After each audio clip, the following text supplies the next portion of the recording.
Siddipet CPL రోడ్లోని east zone DCP కార్యాలయంలోని స్వల్ప అగ్ని ప్రమాదం సంభవించింది. డీసీపీ కార్యాలయంలోని ఇన్వర్టర్ బ్యాటరీలలో షార్ట్ సర్క్యూట్ ఏర్పడి మంటలు చెలరేగాయి. ఈ ప్రమాదంలో 2 బ్యాటరీలు, 1 కరెంటు మీటర్ పూర్తిగా కాలిపోయాయి.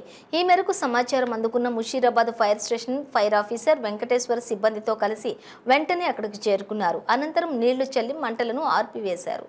ఫైర్లు దగ్ధం కాలేదని, 20,000 వరకు ఆస్తి నష్టం జరిగిందని ఫైర్ ఆఫీసర్ తెలియజేశారు.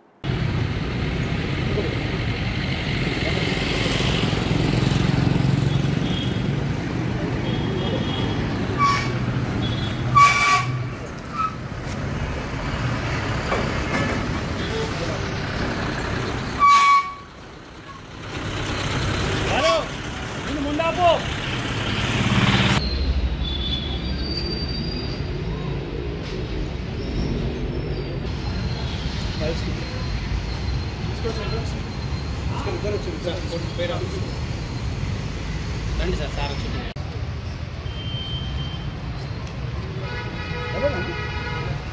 ఆయన ఫైర్ ఆఫీసర్ ఉన్నారు.